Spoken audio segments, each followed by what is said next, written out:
magic of the Cybernet Space Cube, the computer-enhanced podcast of the future. Transformers Slag Podcast.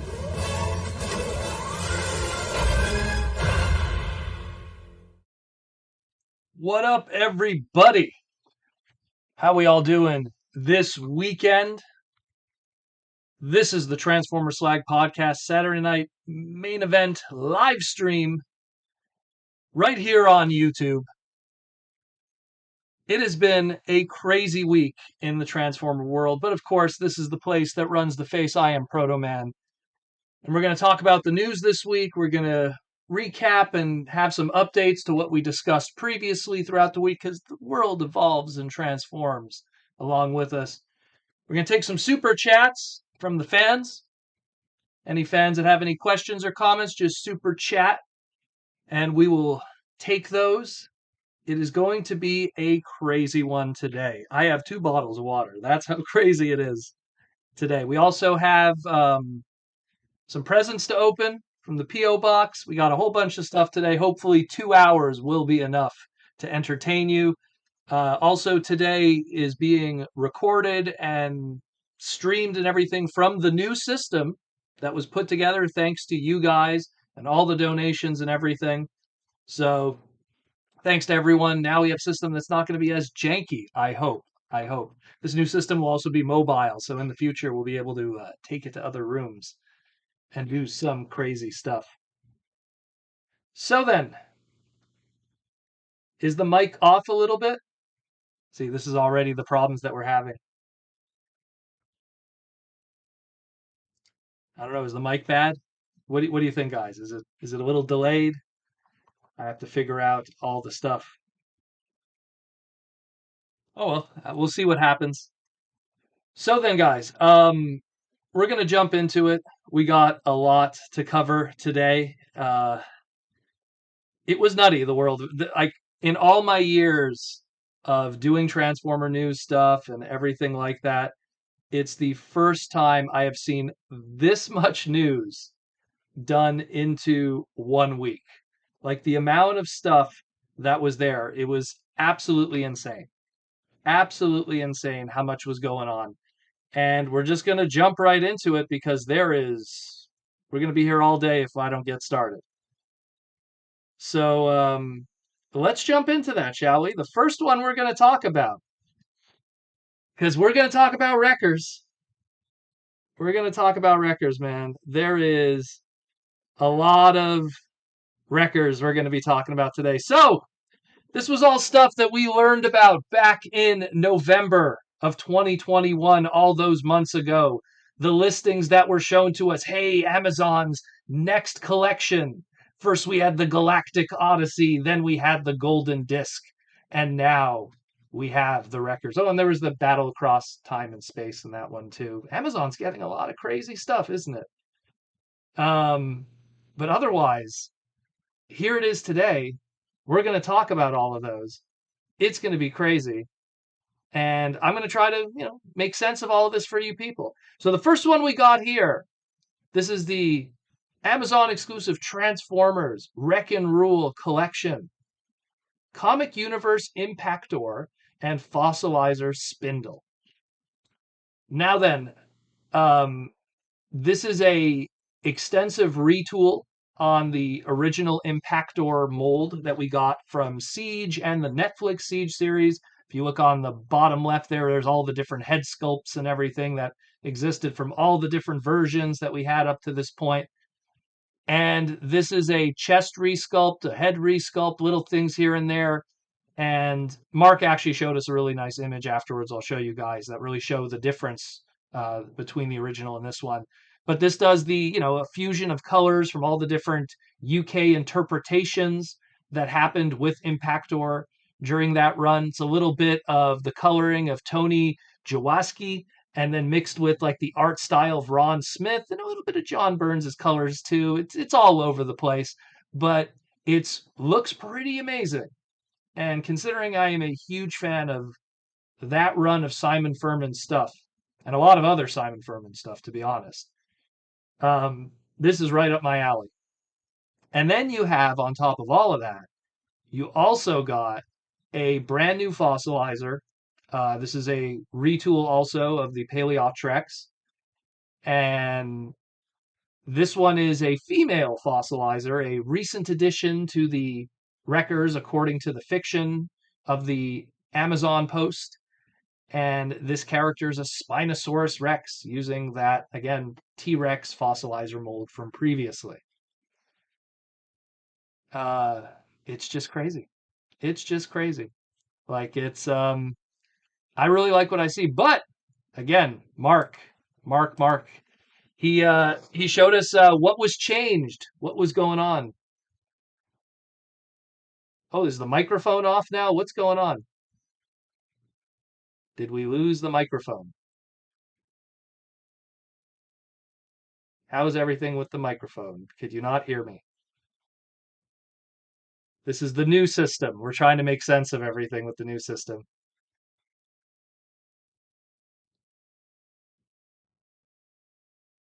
I have to wait to see if you guys say you could hear me. Slightly tin canny. Okay, I guess I'm gonna have to fix everything in the future with everything. Maybe I'll just edit some of the settings. Sound doesn't seem right for some reason. Okay, I'm gonna have to fix it probably in the future. We'll have to deal with it today with the craziness. Some people say I sound great. Some people say I don't sound great. Maybe it's their systems. I don't know.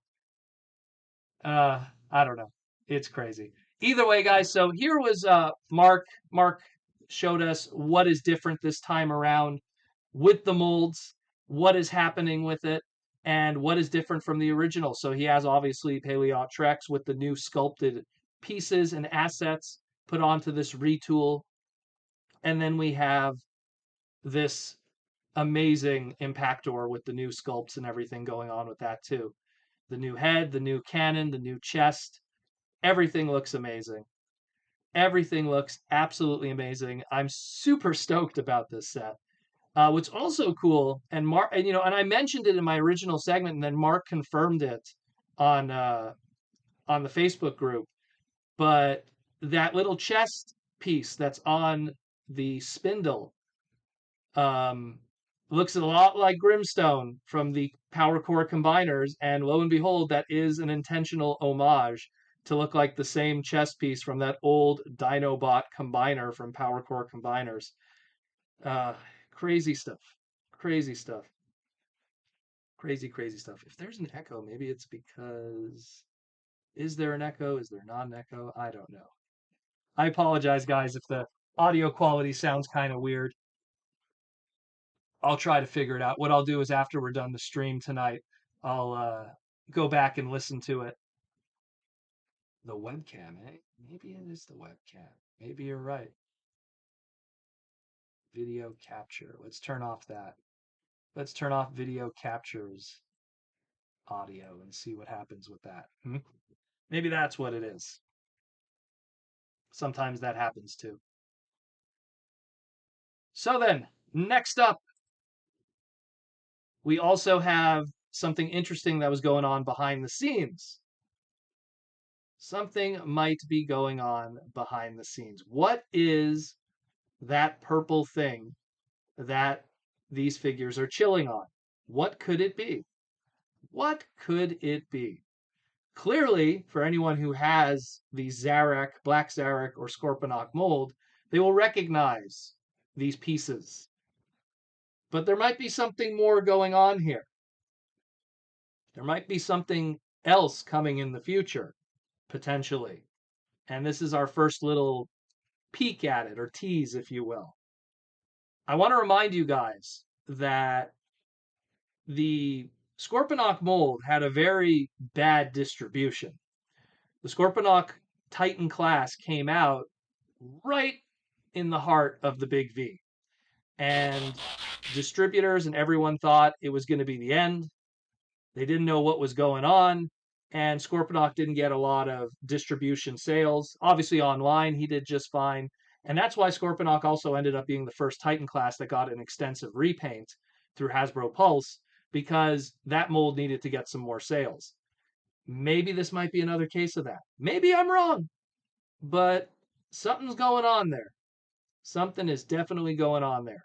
And also there was some legs that we saw in the background, some very familiar legs that also are related to the Wreckers and the Simon Furman stuff. But we'll get into that later. We got some super chats here from Princeton Phalanx 59. Did you see the Star Saber from Hasbro? What do you think of it? It has me excited. Oh, we will talk about it later today for sure. We will talk about it later today, Princeton. It is definitely on the queue. There is so much to talk about today. We have no idea how we're going to fit it all. Aiden Tolbert with the $2 super chat. Imagine if Waspinator rules Cybertron besides Megs. What was it, Beast Wars Megatron or G1 Megatron he'd be ruling with it? I imagine Waspinator. I mean, we saw how he was with the humans. Kind of treated them like slaves. He wanted to be king. So if he ruled Cybertron, I don't know. I mean, we saw how he was if he got to live his power fantasy of being Thrust, the motorcycle bot. So maybe that'll give you an idea of if Waspinator got his way, how things would be. But anyways, thank you for the super chats, guys. So that's, just keep in mind what's going on with this Titan class back here, because we might get some more surprises in the near future. Something's definitely going on. Something's definitely going on. Let's close this one now. Next up, now we're not going to do all the Wreckers in order. We're going to do everything by how all the news was rolling out this week. So next up was another surprise. Our Studio Series 86 Arcee. Oh my. So we knew about this again also from leaked listings online. We knew that the Studio Series 2022 Wave 3 Deluxes were going to have a Revenge of the Fallen Sideways, a Dark of the Moon Bumblebee, and a conspicuously listed 86 Arcee. And people were going, oh, is it just going to be an extensive repaint of the Earthrise version? Are they going to repack the original Legends / Thrilling 30 edition? What's going to happen? Well, we got something that was kind of a little bit of both. We got the 86 version here that is a combination of taking the Legends one, including a lot of its paint decos, and adding some new tooling to kind of make it even more accurate than what we already had previously from the original Yuki Ashima design. Yuki Ashima, the creator of Kissplay, was the one who originally designed this figure. And now it's been retooled to look even better. They got little pieces here and there. It's pretty much to give you a much better car mode, if anything else, but also, articulation on the ankles, different kind of waist area, and it will only come with one weapon this time around, as to the original one, which came with 4, 2 swords, 2 guns. So it's just going to come with the one small gun that you see there on the top left, and that'll be that. So I'm excited for the people because the Legends version, which had the better paint scheme than the Thrilling 30 version, went for pretty crazy money in the secondary market. So this happening gives people an opportunity to get something that could potentially be even better. And that's absolutely fantastic. So the pre-orders for this right now only are up for the Japanese websites. You could pre-order it on Takara Tomy Mall's website, and they have it scheduled for October of 2022 to reveal. Obviously, this is no indication of how the Western market is going to be and when it's going to show up. It could show up literally in June for all we know. And again, they have it listed at 3,520 yen, which again, it's going to be our deluxe class Studio Series assortment price in a post-inflation era. So that's probably what she's going to cost. But just to give you an idea of what's popping with this. And I think it looks great, though. I think it really looks great. Arcee is one of my favorite female Transformer characters of all time, if not my favorite. And I really like that they really decided to go back to that old mold and really twist it and tool it so people could get an opportunity to get it again. And that's pretty awesome. I really dig that a lot. Whenever Hasbro gives an opportunity for people who missed out on some of these really pricey toys today and gives them not only an opportunity to get it again at retail cost, but sometimes even improve what existed originally, that's absolutely fantastic. I love that. And this is a very good example of that. I mean, it's not going to have that awesome Yuki Oshima and Sakamoto box art. Love the box art on those Legends figures, and the little mangas that were included with them. But it's pretty close to what you're gonna get, and if not, it'll be a little better in terms of the toy itself. Let's talk about some crazy engineering. This is going to be a great one. Let's talk about Trailbreaker, Masterpiece Trailbreaker, MP56, Cybertronian Strategist Trailbreaker. This guy has been hyped by Takara for what I feel must have been like 5 years. Every time there was an interview with Takara designers about masterpieces and, oh, what's going to be the next masterpiece? What's going to be? This guy's name was always mentioned. And every time a new masterpiece came out, it was never him. And now they have finally released Trailbreaker. And he looks amazing. They made a collaboration with Toyota of Japan, and they've managed to get the Hilux Camper 1981 Toyota design with the Toyota emblems on it and everything. Looks fantastic. Looks really good. I love even in the bottom left there, the photographers at Takara, they managed to reenact the scene of when they were all stuck in Divide and Conquer was the episode when they were all stuck in the acid rain on Cybertron. They should have done the background too, but still, I love that. I love that those little attentions to detail for great photography moments. But what does this guy come with? He comes with it's a masterpiece, so he's got to come with a ton of stuff, right? So he comes with his multi-nozzle, which is used to make his little force field. Nice little extra piece there from the More to Meets the Eye episodes. He comes with some effect parts. I actually thought it was a crystal from from one of the past episodes, the Crystal of Power, but it's actually an effects part for his cannons and everything. He has an extra left fist, so if you don't want to have a cannon hand, you could have an actual hand for him, so he'll have an actual fist. He comes with 2 different faces. He comes with his shoulder cannons. He comes with all kinds of cool stuff like you would expect from a masterpiece. But there's more. There is more. He also has anime exclusive parts, an anime exclusive grill, an anime exclusive cover for the window to make it look like his anime version, the anime exclusive antenna from More to Meets the Eye when they were spying on the Decepticons. So if you look at the top left one, that's the toy version. If you look at the bottom left, that's the anime version, where it has little things here and there to kind of give it a extra twist. And again, you could open the hood, the engine's in there with the fine detailing. You could open the doors and sit a Spike figure in there, not included, but a Spike figure to reenact that scene from More to Meets the Eye. Comes with a whole bunch of accessories and even the fine veneering and sculpting of the Toyota 4WD 4-wheel drive. Love it. Love it. Absolutely love it. There's a lot of hard work that went into this one, and it looks really good. Now, the question is, well, when is he coming out? How much is he going to be? So initially, the information and what we had was he was going to be 21,780 yen, and he was going to be coming out December of 2022.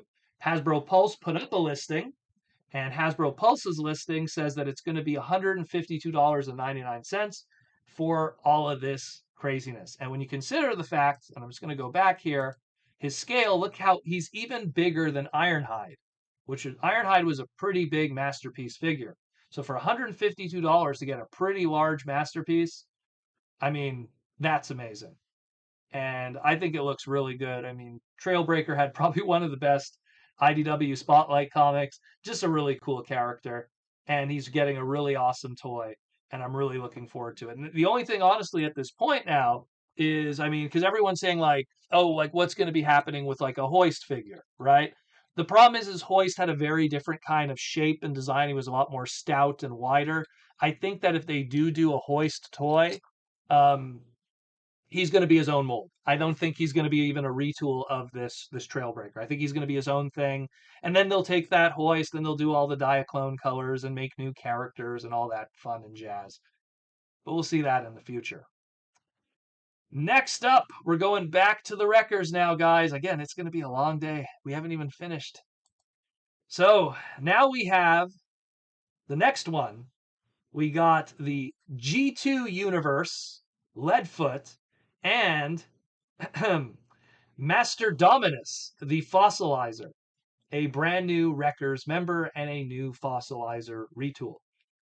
Of course, the Leadfoot from G2 is an homage to the Rotor Force member from back in the day who turned into a Lola T93 Indy car. So since it had a similar kind of shape and silhouette, they used the Kingdom Mirage as a version of that with a brand new head sculpt to really match that original 1994 G2 Rotor Force character. Now, granted, he doesn't have his Rotor Force accessory, which was that little propeller, but I'm pretty sure at some point, we're going to have some third party guys that are probably going to do it. Or alternatively, hear me out. I mean, with all those accessory sets that we're getting now officially from Hasbro, I wouldn't be surprised if maybe we get a little rotor set included at one point and all those little accessory packs at one point. But I'm super excited about this. I love Formula One Transformers. I love Leadfoot. I mean, this is probably my favorite set of the bunch. Impactor is a super close second place, but this is really awesome. Combined with the fact that then we have Master Dominus. And Master Dominus has a lot of things going on with him. Number one, the visual. I mean, I put it on the bottom right there. The dude is the Mastodon from Power Rangers, if he ever was a spitting image of one. You know that they were trying to do that. You know it because they own Power Rangers now, Hasbro. Number two is name. Master Dominus, the Planet Master. What is it called in the Western market? It's called Dominus. So they have Planet Master, Planet Dominus, Master Dominus. Nice little homage, kind of having fun there with that. So I dig that a lot. Again, this is a extensive retool of the Ractonite mold. This uses the Ractonite mold to make a Mastodon out of it, and I'm very impressed that they were able to pull that off. Very impressed. Mike Rosen with the super chat wants to know, will we ever get a G2 Drench using the Mirage mold? G2 Drench, I wouldn't see Mirage with that. I mean, if you kind of like, I could, because G2 Drench is more of a Le Mans kind of car. I could see that more being done with, and I know Jazz isn't a Le Mans, but I could see it being done more with the Jazz mold. I just feel that that would work better. Or if they really want to do some like deep cutting, take that Sideswipe mold and then do Shattered Glass Sideswipe, aka G2 Drench, and you get two done in one shot, which Hasbro seems to like now. They like to do the double homages. Oh, there was a Shattered Glass character that also homaged the color of another character. Let's do that. So I could see them more so doing something like that, if anything.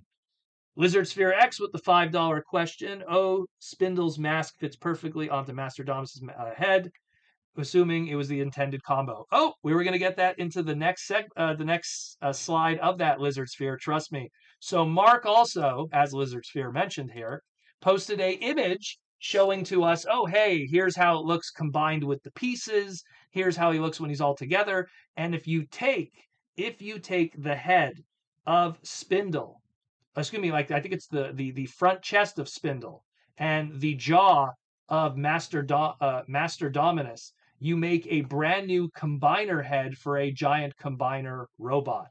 Which, I mean, maybe we'll get our own fossilizer Megazord one day. Who knows? Looks really, really good. Looks really good. And again, there's that rotor weapon I was talking about. So it's going to be pretty awesome. It's going to be pretty awesome. Easily my favorite set of the bunch. If you had to pick up one set, if you could only pick one, just my humble opinion, this is the one that I feel is the most exciting.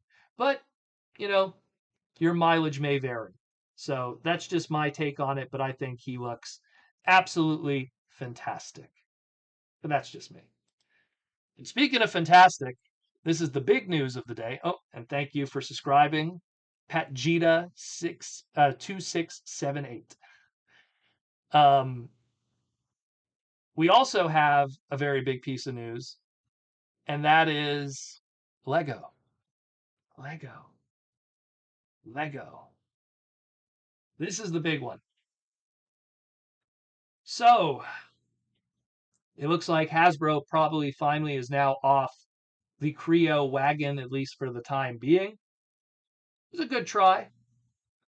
We had the Block World back in the day with Takara, and then we had Build to Rule during the Unicron trilogy, and then we had Creo and its major push, which was a pretty good push. Don't get me wrong, I like Creo. But now we are back to Lego, and we have our Lego Optimus Prime. There's a lot going on here. There is a lot going on here to break down. Um, he is 1,508 pieces. He is going to be 13.5 inches tall, which I'll show in another slide in a moment how that measured up against other characters. A planned release date of June 1st of this year. So it'll be showing up in Lego stores if you want to pick it up in person or order online. But in person, you might have a better chance than dealing with the craziness of servers sometimes. And he is going to be $169.99, and the same in euro, in USD and in euros. And there's a lot going on. He's got his Energon axe. He's got his Ion Blaster. He's got an interchangeable crotch plate for more show accuracy to alt mode accuracy. He has a Matrix of Leadership, a Energon Cube, and the Lego plate for their high-end series of Legos, which in this case, did I say Legos with an S? People hate that. Lego Bricks has his tech spec readout from back in the day. Now, what's great about this is this whole concept was actually put together by this individual on the top left there. Now, for people who aren't familiar with this man, this is Joe Kide. Joe Kide worked on the Transformers brand, starting with the Unicron trilogy back in the day, as a guy who decided color layouts and repaints. He would then go on to help design Transformer toys during the Unicron trilogy, the movie stuff, animated, and on and on. He would end up getting a job at Lego and doing stuff with the Minecraft brand and everything like that, and made his pitch. Hey man, wouldn't it be cool? Wouldn't it be cool if we had some Lego Transformers? And Joe was behind that. Now, that might be why, because I have a picture here of the Matrix, and the Matrix looks like it's colored like the Galaxy Force, aka Cybertron Matrix. And Joe worked on the Unicron trilogy. That's really how he broke into Transformers. So it might be an homage to Joe's humble beginnings. And I mean, that won't stop fans from finding comparable Lego pieces and making their orange and blue Matrix anyways. But I think that might be a little bit of Joe flavor put in there and why the Matrix looks like that. The top center image there, that's how big the figure is next to MPO1 and MP10. So again, 13.5 inches tall. It's a big guy, giggity. And here's something that's crazy. In the instruction manual, they talk about the history of the Transformers and stuff and everything. But we have Autobots, convert and roll out. Hasbro's really leaning on avoiding using transform, I'm telling you. They really want to trademark anything, and they want to trademark convert. Very interesting. Very, very interesting. But yeah, Joe was behind this. A lot of people are excited about it. It's probably going to be a bestseller. So I'm really curious to see how that turns out. A lot of the early reviewers who got copies of this were not really, they're casual Transformer fans. So a lot of them were not familiar with a lot of the things that they were encountering. A lot of them were confused by the bio readout, as they called it, on the little faceplate. They didn't understand that. One of them even said they were a big Transformer fan and didn't know what that orange axe was about. So the words that they were saying was that there might be more of this, but their assumptions were based on the fact that there was included accessories and a we call it a tech spec, but a bio readout implying that there'll be more. We don't know. We don't know. Obviously, this is going to sell very well. That's a given. It's going to sell very well. But will there be more? It's a possibility. Would it be a Megatron that turns into a gun? Well, I supremely doubt that. Maybe a tank Megatron, maybe a Soundwave, maybe a Bumblebee. I think Bumblebee would probably be the more realistic one out of all of them. Denmark, Europe, get that Volkswagen out there. Who knows? Who knows? Even though Volkswagen's German, but yeah, I know people are excited about it. I'm pretty sure um, people will be waiting in line at the Lego store come June 1st. I think I will be too. Not sure yet. But yeah, pretty hype stuff. Very excited about it. We'll see what happens. Let's go back to the Wreckers. And this time we're springing. There we go. New mouse. Got to break this thing in. So let's talk about Transformers Amazon exclusive Wreck and Rule Transformers Legacy. Springer. Oh, Springer. So Springer is a straight up 100% redeco of the mold. Nothing new going on here. No new weapons, no new head sculpt, no new fists or anything, no new chest. Just a straight up 100% redeco of the original Siege mold that we got back in the day. Now, what is these color schemes? They're going for toy colors. They're going for that toy accurate 1986 Springer toy seen on the top right there. It seems to be the new thing that Hasbro likes to do. If we're going to do an alternate color scheme, let's do toy colors. That could be a color scheme. We could do it. We saw it with all the Beast Wars stuff, and now we're seeing it with some of our G1 characters. And I think it looks great, though. I mean, that triple change of Springer, I had that toy, growing up, have it still to this day, and a lot of fond memories with that figure. So it's kind of cool to have that kind of stuff. And also, Mark pointed out how his coloring also seems to work very well with the fossilizers seen on the bottom right there. There's a really good mesh of the colors that seem to almost go uniformly. So I think he looks great. But again, he really is a toy accurate Springer. Maybe you need to bust that fin off of the top of his head because the original Springer toy didn't have a fin on top of his head. But looks pretty cool. Now, the thing with him, MSRP is going to be $33.99. The original Siege Springer just a couple years ago was $29.99. So it's a $4 increase for more or less the same mold with just a new paint scheme and some cardboard added. So just keep that in mind. If you're someone who wants this mold but isn't sure on which one you want to own, there is cheaper alternatives. There is nothing unique to this one outside of the cardboard stuff included with it for this collection. So just keep that in mind. There is a $4 saving of MSRP and potentially even more savings in the secondary market of loose complete. But just keep that in mind. And speaking of also a Voyager that's green, oddly enough, let's talk about Bulkhead.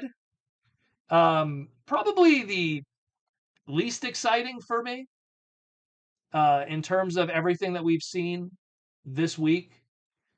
It's it's a Bulkhead with a camo scheme on it and an extra weapon. Now, it gives him a lot of weapons. He has he has a hammer, and the hammer is sculpted to look like the hammer for Prime Breakdown. So you could give that hammer to your Prime Breakdown figure if you want to, which was recently reissued through Hasbro Pulse, the War Breakdown figure. And he still has his wrecking ball, and he still has his shield, and he still has his chain gun, now painted black. Now, what is he trying to be? And when I did the individual segment before Mark started talking about it on his Facebook and everything, I was like, it could be, maybe movie flack, maybe Transformers 2010 flack. Flack always had these like kind of camouflage color schemes. Maybe it's an homage to Generation 2 General Optimus Prime that also kind of had the same head sculpt and everything, which was based off of the G2 Auto Roller Dirtbag mold, which had a Constructicon color scheme. Or maybe it's an homage to at the time, which was uniquely to that one, the Platinum Autobots Unite 5-pack, which had camouflage on their Hound figure, Movie Hound, which is kind of a Bulkhead figure. But what is it really at the end of the day? Well, It's the Blu-ray DVD Japan Amazon exclusive, also an Amazon exclusive, Age of Extinction Voyager class Hound pack in Japan. And it kind of has this flavorful combination that is, it really is in a lot of ways. We could call it a Bulkhead Wrecker figure, but this is really channeling Age of Extinction Hound, if anything else, right down to the chain gun and the color scheme. So that's really what they were going for more than anything else. And sure, it's not that exciting to me, but sure. I mean, I think they just wanted to do something with that Bulkhead mold, and there probably was only so much one could do in terms of other characters. Now, there is rumors that that mold is going to be used for an Optimus Prime later. Nothing has been confirmed or seen visually yet, but that has been the ongoing rumor for a while now. So we'll see what happens with that. Again, him also $33.99 MSRP, same as his legacy version on the shelves. But unlike his legacy version, you get an extra weapon. So technically, if you have a choice between this one and getting the legacy one, technically this one's the better purchase. You get the nicer box, the extra accessory, and the extra, quote, cardboard hammer piece. So there's a little more going on with this one, and you're paying the same price as what you're doing at your Walmart, Target, or otherwise. So just keep that in mind too. Now we're exiting the wreckers for a second and going quickly into mini mates. So San Diego Comic-Con announced that they're going to be doing a mini mates box set that is going to be shaped like a Transformers VHS. And all we have to go off of right now is the image on the left here, which is just a mock-up. And what they're going to probably be doing is taking the previously existing molds from Series 1 and Series 2, meaning the Optimus, the Bumblebee, the Starscream, and the Megatron from Series 2, and giving it now cartoon colors. Because if you look in the middle there, Series 1 had a very weird metallic kind of color scheme to the point that, Bumblebee looked like Goldbug. So clearly they're going to do probably a cartoon kind of color scheme. They're going to put it in a VHS shaped box, and they are going to be asking $40 for this. Only 2,500 of these will be made, and it'll be available for pre-order May 30th. So if you're into mini mates and you want some cool G1 Sunbow, FHS, no, it's FHE, Family Home Entertainment, homage action, check that out. San Diego Comic-Con's website, May 30th. Pre-orders start then. Limited quantities available. Just wanted to just cover that one quickly. Let's go into our last record. We're still not done yet. Man, it's almost 50 minutes into this. So much news. Our last record. Here we go. Mr. Twin Twist. Twin Twist. So, the Deluxe Twin Twist. Diaclone Universe. I like this. I like that it's Diaclone. I like that it uses the ever obscure of the Bakuten Attack Robo, the drill tank type. I love that it comes with a little, they take the Headmaster Titan Master driver and they call it a Diaclone driver. I dig that. I dig that, if you look on the bottom left there, he's always been with us, if you saw on my Twitter. Which, again, if you're not following my Twitter, come on, guys. He was always there in the background on the back of the 1985 box art. He was always there in those colors. So pretty hype stuff. I like him. I like him. He's another one that it does something different. And on top of that, it gives us a mold that was ridiculously expensive because the original Twin Twist, when it was part of Titan's Return, Wave 4, right at the end of the line, bad distribution, didn't get a lot of distribution out there.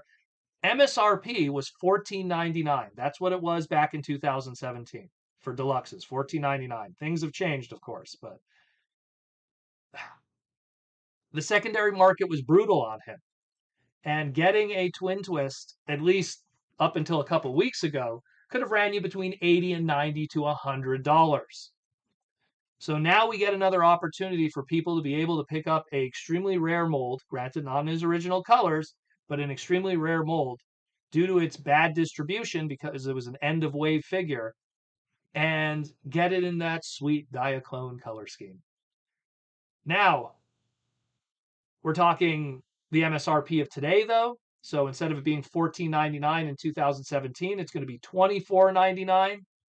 But it can't be helped. That's our new inflation. But it's a lot better than paying the $90 that eBay is asking for his original paint scheme.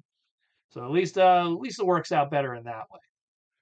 Now, all of these guys are going to be shipping out supposedly July, August, September. Some websites are saying November for everything in one shot. We kind of saw the same thing with the Golden Disc collection where some Canadians got it early, some Americans had to wait.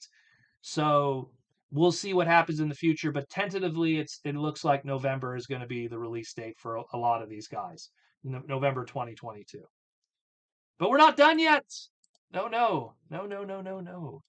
Because on his packaging, and we know how this works now. They show us something in the background and it's a teaser for things to come. We see a Thrilling 30 Whirl figure in the background there.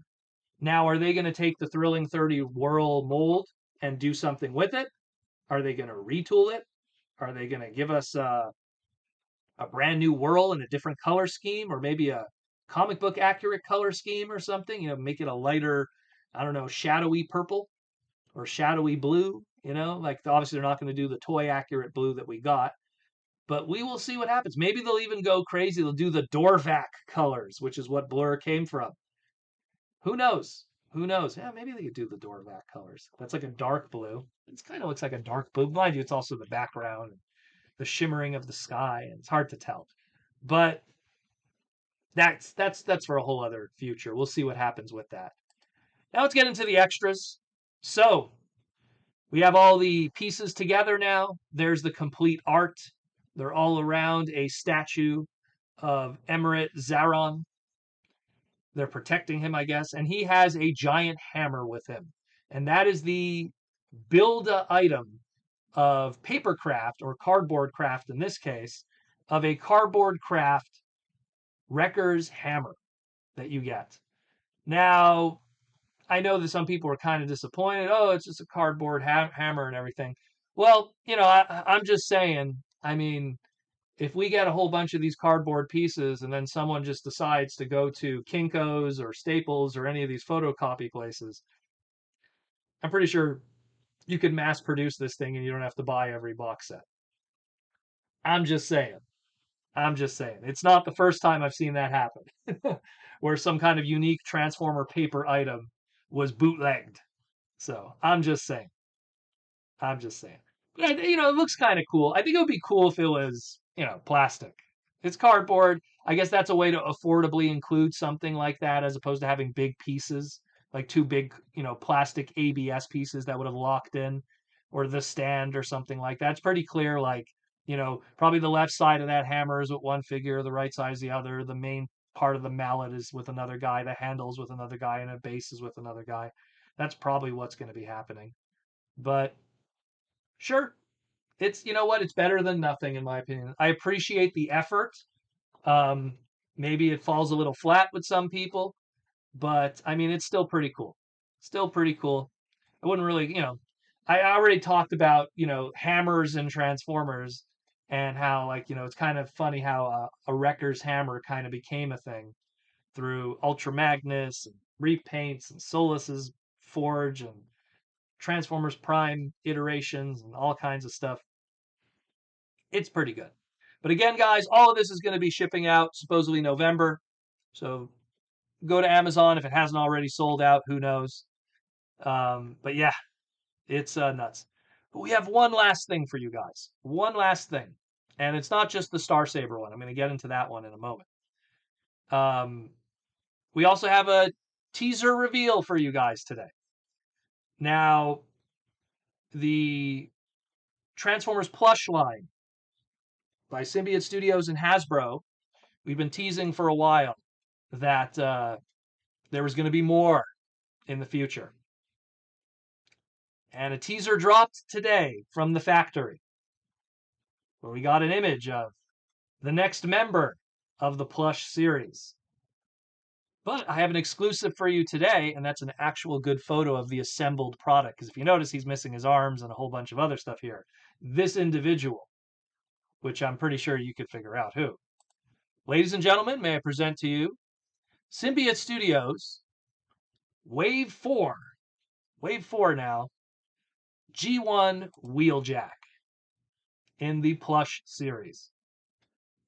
So we have a Generation 1 Wheeljack looking good in the hood, as he should, with Lancia as best he could. So that one is going to be showing up in the near future. Be sure to check that out. It'll be on symbiotestudios.com along with all their others. But now we have Wheeljack added to the assortment. Looking good. Looking good. We still have 3 more to reveal before the year is up of the 2022 lineup. Pretty sure you guys could figure it out. I mean, it's clearly G-Axis. Let me think of it. Trying to think of obscure six shot from Superlink and Detrius from eHobby. It's clearly those guys, right? Clearly those. But those will be coming in the near future too. Again, symbiotestudios.com for all your plush pins and everything. And I'm rocking the Optimus Prime shirt. I'll show you all the other guys' stuff in a moment. But again, that's the new Wheeljack. You get to see it first, ladies and gentlemen. You get to see it first. Now then, also, be sure to check out our latest episode of the Toy Armada with Aaron Archer. If you like learning about how the toy industry works, how Transformers are made, and other toy lines from the Hasbro and Kenner era, whether it be Star Wars, Aliens, Predator, what else did we do? We did like a whole bunch of different lines. But there's obviously some Transformer stuff too there to enjoy. We recently just finished and uploaded our episode about Total Justice, reinventing the DC brand for the 90s.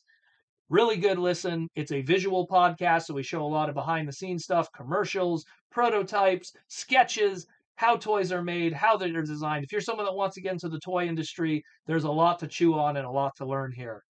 And it's some good stuff. Easily an hour to 2 hours, certain segments. And you get to hear my dumb voice again, but you also get to hear Hasbro's Aaron Archer, who's worked with the Transformer brand for 15 plus years. So be sure to check that out. Again, type it into your YouTube machine, The Toy Armada with Aaron Archer. It's some good stuff. Let's just go into our sponsors again. Again, Symbiote Studios, the plush, the pins, and the t-shirts. Like I said, I'm rocking the Optimus today, but they have so many others. They have their collaboration line with Catnip Bravo. They have their brand new pin series on the bottom there. I'm actually rocking the Starscream, which just went live on their website last week. We don't have the stock images yet of the Starscream, but the Starscream is also live on there. You can get the giant Unicron plush, and it's huge, this thing. I can't stress enough. He's very far away. I can't even reach him. But get the giant Unicron plush, get the pins, everything's going on there. And if somehow you don't like Transformers, then why are you here? But if somehow you don't like Transformers, there's all the other Hasbro brands. Power Rangers, Magic the Gathering, G.I. Joe, and even some My Little Pony in case your little sister wants something to hug while you mess with your Transformer toys. We got a super chat from Mark Rosen. Who was the G2 IndyCar color changer? Well, that depends if you're using the UK name or if you're using here. Let me reach for the book here so we can have a visual for people. 1 second. 1 second. Let's go grab one of the good guidebooks from Japan. And then we could show what Mike is referring to. So there was the color change teams that had multiple names depending on what region you were in. And he's referring to Speedstream. Let me just, there we go. He's referring to Speedstream there. It was one of the color changers. But let me just show you some UK flavor changes, which they always do that kind of stuff. I believe they show it in the book here too. Oh no, they don't have it in this one? Must be in the other book. Well, a lot of times the UK stuff, they would have different names for their characters. Like Hot Rod was the name of Jolt, one of the that's interesting. They didn't put Speedstream's other name. But so there was Speedstream, essentially. That's who he's referring to. Yeah, they could technically do him. I mean, it'd be really cool if they if they did what do you call it? If they did the little water gimmick and the color change thing, but they don't do that anymore. That's only, I think only Hot Wheels still does that. They still do that kind of stuff. Aaron Archer's in the house. What up, Aaron? We just talked about your podcast. But yeah, that'd be really cool. It could be done with the Mirage mold. I mean, the Mirage, any Formula One, there's so many characters that could be applied with that because Transformers has Leadfoot, has Slapdash, has the Crasher mold ones. The Crasher character Fracture has been associated with that Formula One mold now. You could even go into like Unicron trilogy stuff. Oh, maybe Swindle, maybe what's it called? Prowl was even like a Formula One at some point. You could always pull all kinds of different characters into that. And then of course you could go into, a Counter Arrow from Car Robots, who was a Formula One. There's plenty. There's plenty. Joseph Ritter wants to know, why hasn't Hasbro bought out Takara and merged the two companies? Oh, that'll never happen. Takara has a great relationship with Hasbro. They've worked in tandem with each other. And in order for Hasbro to buy them out, that would involve Hasbro now having to deal with the Japanese market and have a whole different crew of people set up there. The relationship they have where they kind of, exchange stuff. It's not just Transformers. It's like, hey, Takara Tomy does Beyblade. And then Hasbro will bring over the Beyblade and release it over here. And then for the longest time, Takara Tomy had the Pokemon brand. And then they would bring over those little PVCs, and those little Pokemon PVCs in the 90s and the early 2000s were done through Hasbro. So it's easier to have that kind of relationship where you could kind of do that. Buying them out would probably not be worth it because usually you want to buy out a competitor, not someone that you're a partner with. And the buyout would probably only happen if Takara was in really bad financial straits, and I don't think they are. I really don't think they are. And in my opinion, this is just my opinion, I feel if Hasbro would buy them out, I worry how much the Masterpiece line would suffer because the Masterpiece line really is a Japanese line with America and the West being kind of secondary. And so I kind of worry that the Masterpiece line would suffer too if there was a buyout, let's say. If it exists. It wouldn't happen, but if something like that would happen. Mike Rosen then said, I still have my color changers. I still have mine too, my Hot Wheels ones specifically. And of course, the G2 stuff's all back there. I don't know if that still works. I know that when I used to work at Burger King, they did the Spider Man 3 toys, which give you an idea of how long ago I was working at Burger King. The original Spider Man 3, the Venom one. And they had a Spider Man toy that color changed. And I noticed that over time, the plastic stopped losing its ability to color change, and it kind of settled in this in between the original costume and the black costume, like this like grayish kind of black. So I don't know how the long term effects of those plastics and how they last and if they stop working. Let's see here. I'd kill for a line of pool toy Transformers. The closest we have probably to pool toy Transformers um, would have to be, I don't know, maybe the Nerf stuff. It's kind of foam and it floats, you know. All the boat Transformers, they sink. You know what? It's funny. The only Transformer that I can even think of that floats, there was a third party Transformer of Shockwave. I think it was the Heart of Steel one. That one actually had a floating ability. It actually was able to float. But if you took, Tidal Wave, he'd sink right to the bottom. So that would be a pool toy in itself. You know, put a buoy or some kind of hull that would allow that. Be pretty hype otherwise to see something like that. It's true, like does like the Generations sea spray, does that float? I never tried that. Let's just say I'm not exactly bringing Transformers into the bathtub. We got a super chat from Detective Ferret. Is there any official media explaining what happened between Transformers Armada and Energon? On the Japanese side of things, yes. The Japanese tried to kind of fill in the blanks with supplemental material, specifically DVD exclusive stuff. I'm not going to reach for it right now. I have one of the DVD stuff there, but Micron Legend had some stuff that was trying to kind of explain what was happening in between. There was a character named Stella who had the ability to change her hair from one color to blonde, kind of like what happened with Kicker.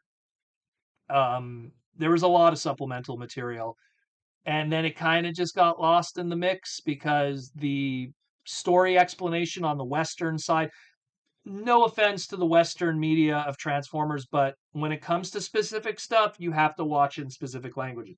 G1, watch it in English. 86 movie, watch in English. Beast Wars, watch it in Canadian. Watch it in English. But then when Beast Wars second, you're going to watch it in Japanese. It's the original thing. I feel the Unicron trilogy should be consumed in its original Japanese format, which is Micron Legend, Super Link, and Galaxy Force.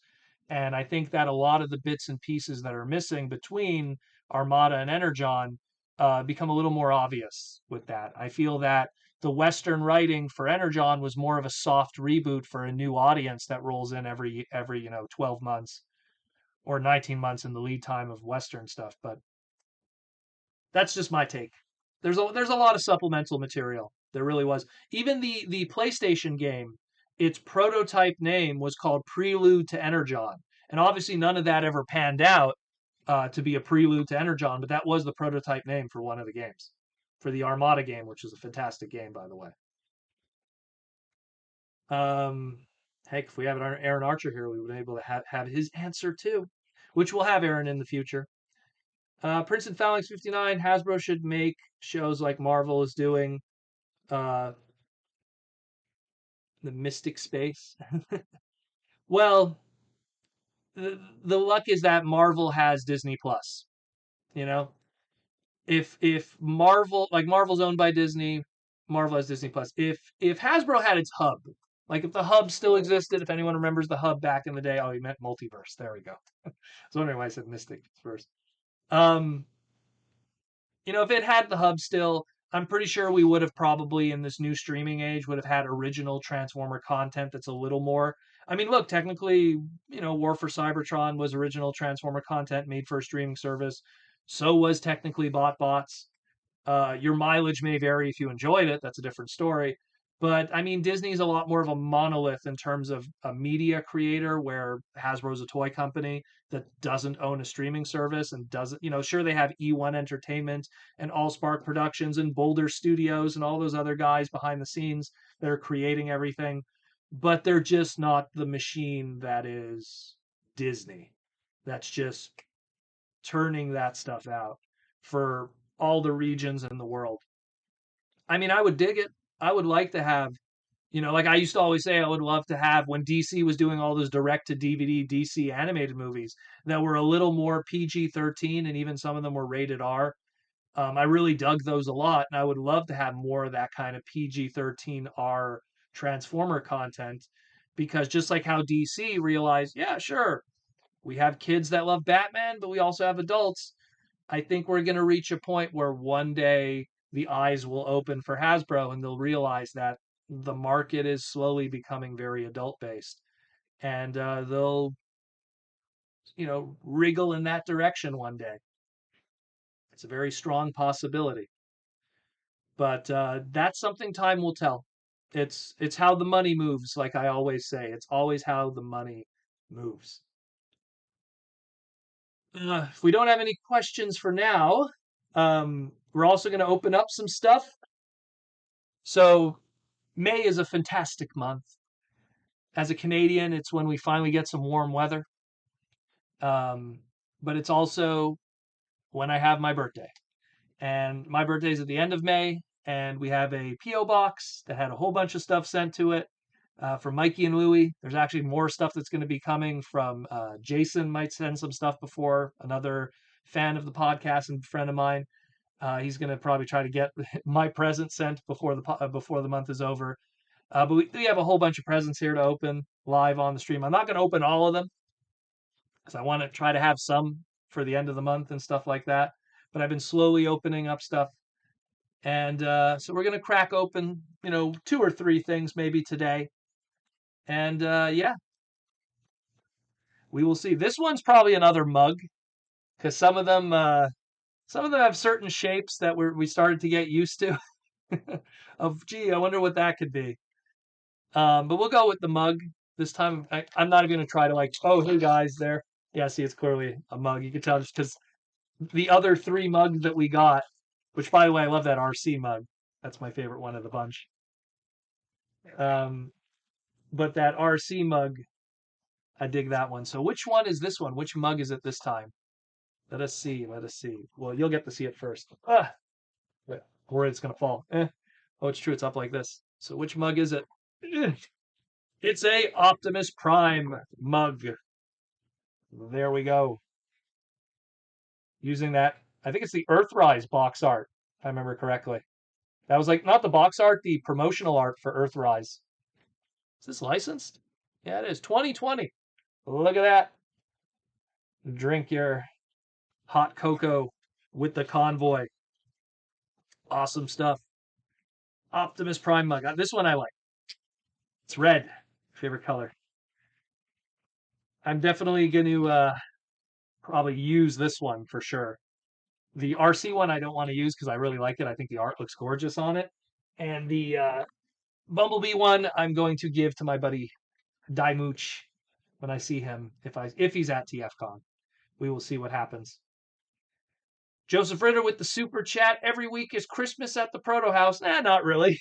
I actually, you know what, guys? I don't buy a lot of stuff online. I'm very limited with what I buy online, and not to mention, right now because Japan really isn't shipping out to Canada. Like I usually buy a lot from Japan, and that kind of got nixed right now because of the big V and stuff. So they're not shipping out stuff to Canada.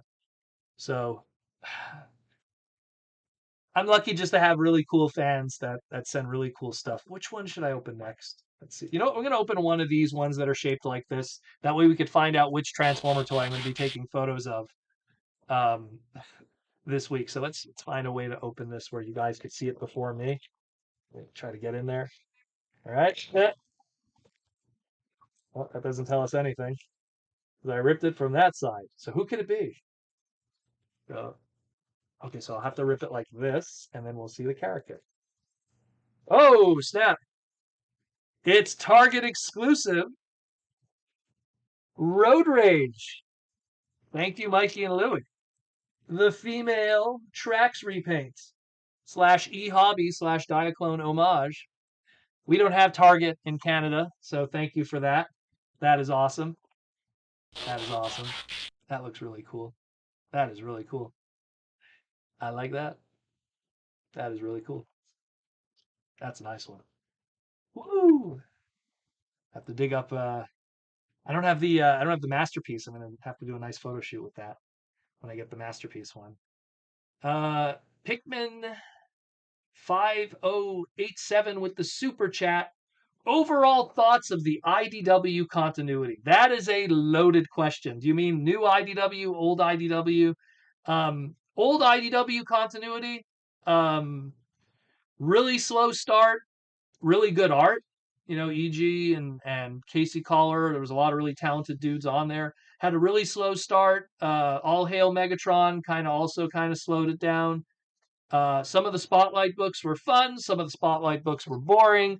When James got a hold of the books, it was okay. There's some really good stuff that James was doing. There was some stuff that was, in my opinion, detrimental to the brand from a global standpoint, from a business standpoint.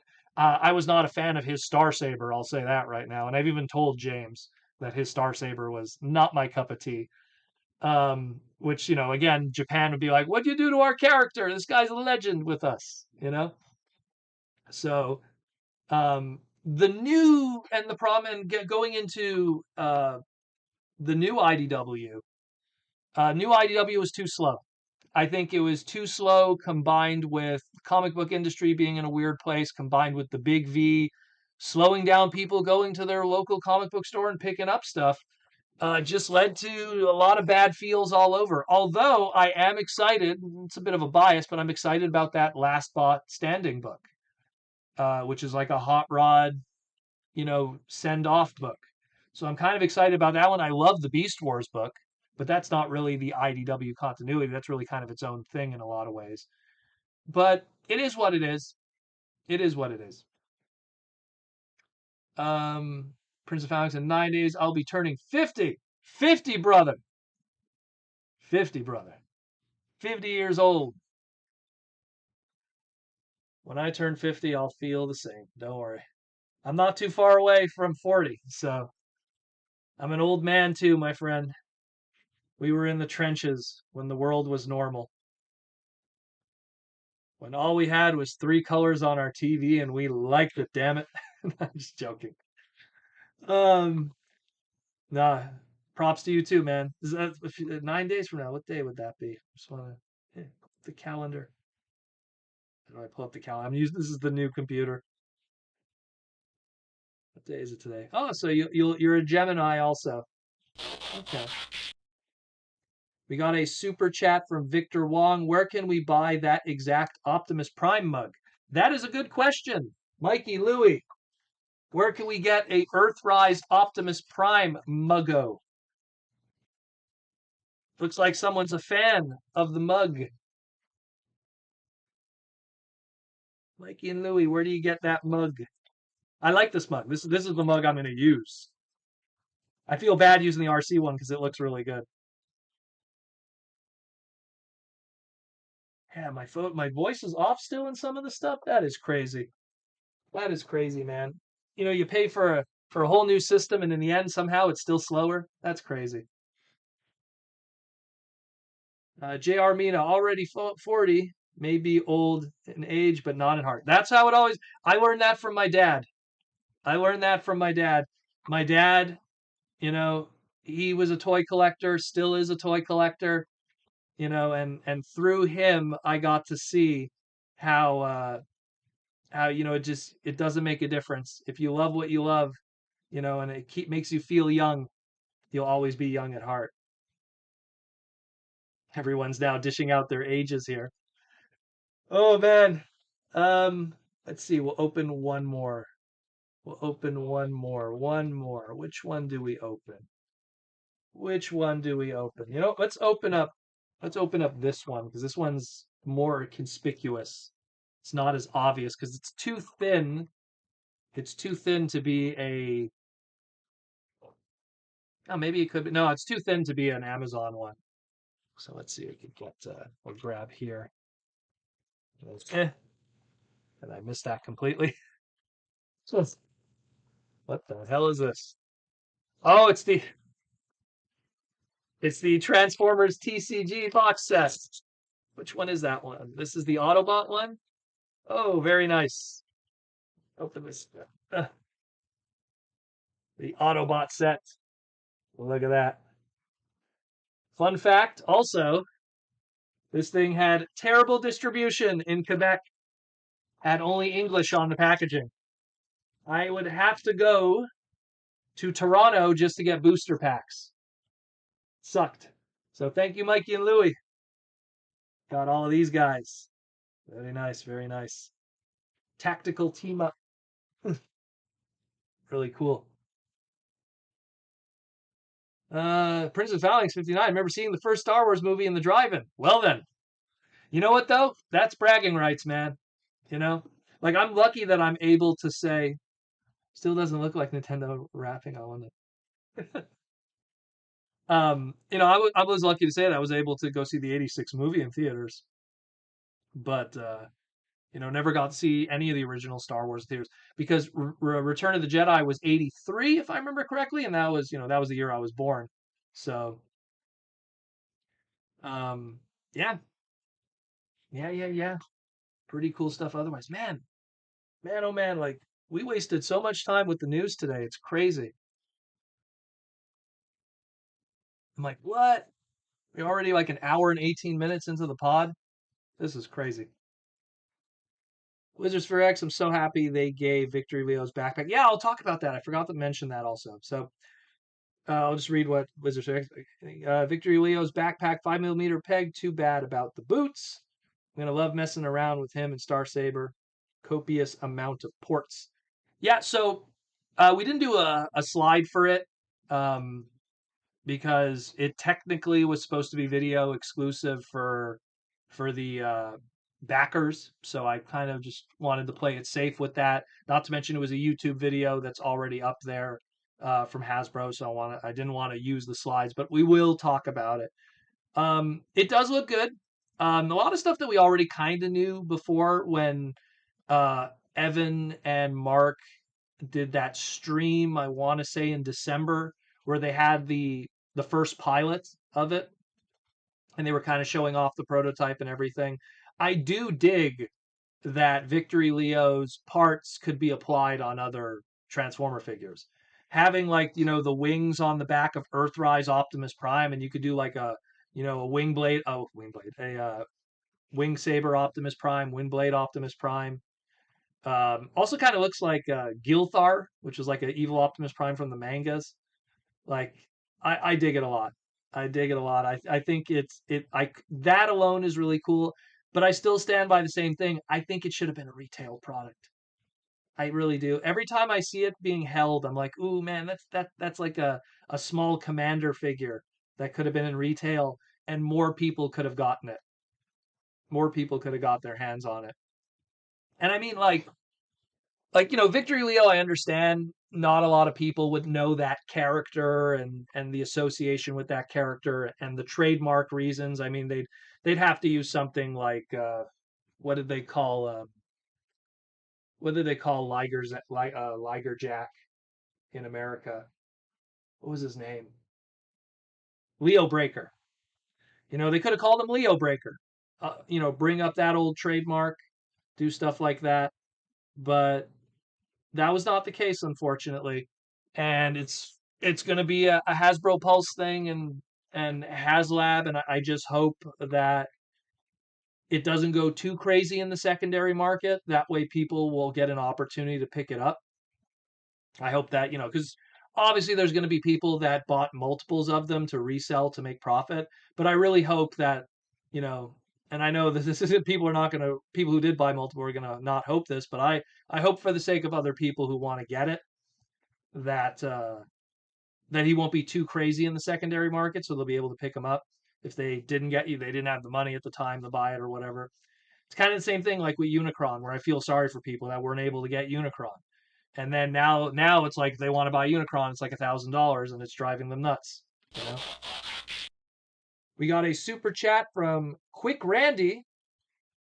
I really want that Mastodon figure without Leadfoot. Hopefully I can get my hands on one way or another. The other fossilizer looks cool too. Well, you know what I always tell people? Like if there's a 2-pack and there's a figure of that 2-pack that you don't want, there's always somebody that wants that other figure.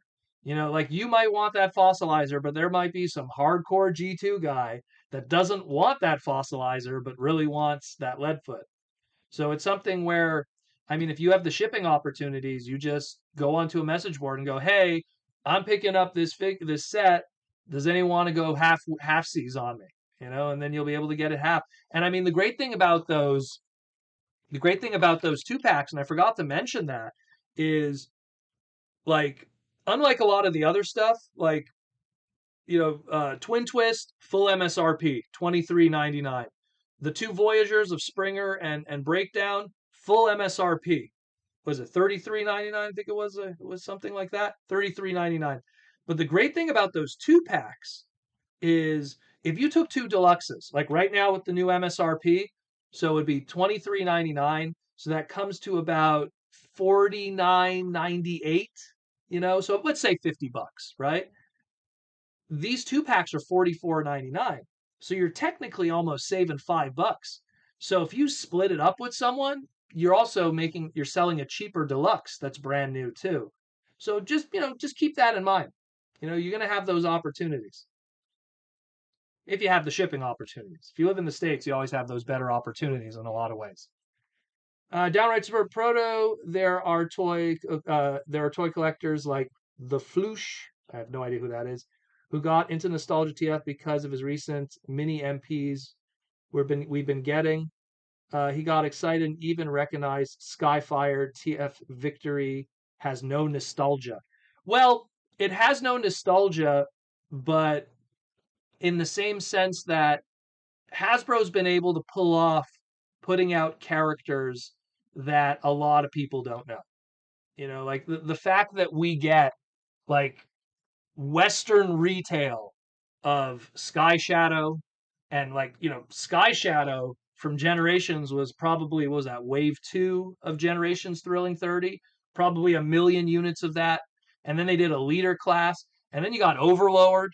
Overlord was a leader class and really a Japanese market thing, and maybe a few UK people that might have had that figure when it had its UK version.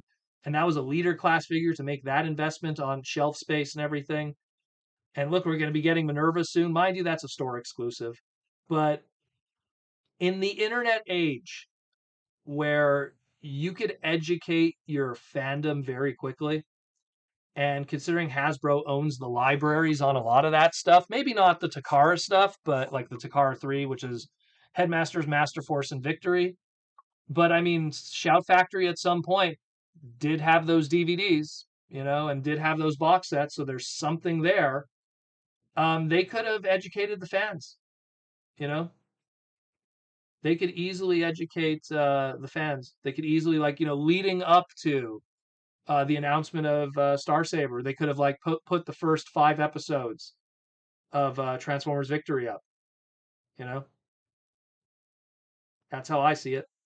You know, uh, downright suburban nostalgia is what made the movie so big. Well, a lot. It's nostalgia and people who vaguely remember Transformers at a time when we were just starting.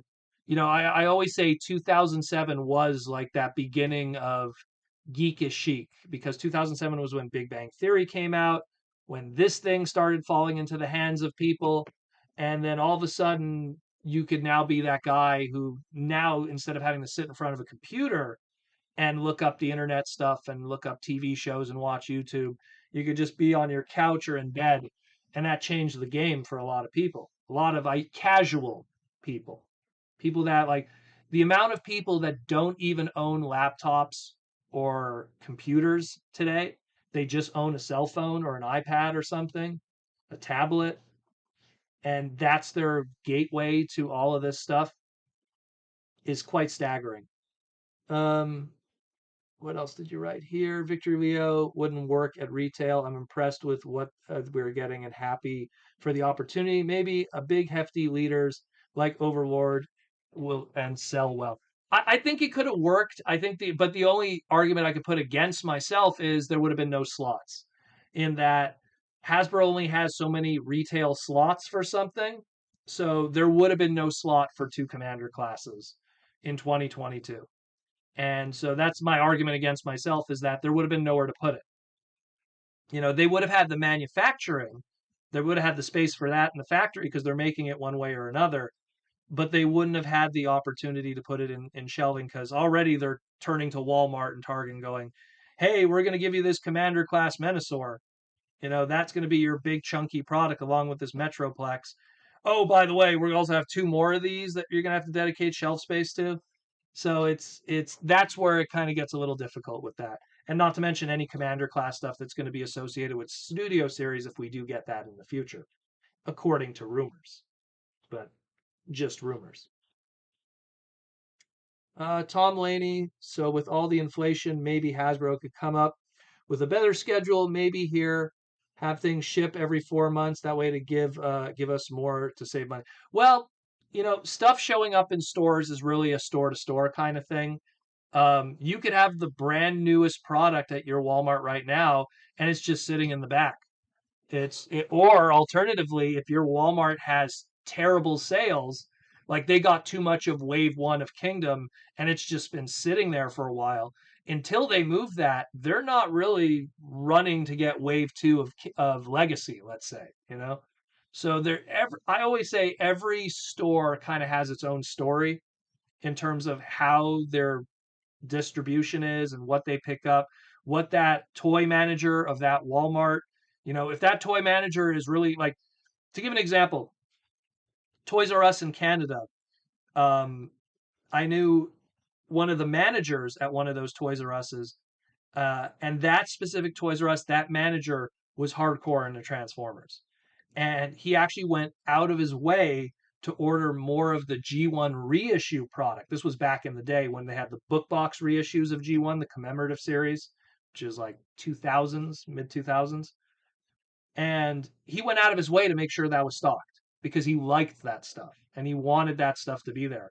So sometimes you have a weird store manager that does that. Again, shout out to Victor, who used to do that. It's just every store has its own little weird thing going on. So Hasbro could ship everything out, but if it sits in the back and the store's just going to be like, well, we're not putting it out there until all of those Wave 2 Studio Series sell, then it's not going to make a difference. The only way it would somewhat make a difference if they have it on their online store, but that doesn't really have to do with shipping. That's their warehouses and how they do things there. Downright per Proto, why wouldn't they give a God Ginrai? Actually, we did get a God Ginrai in retail.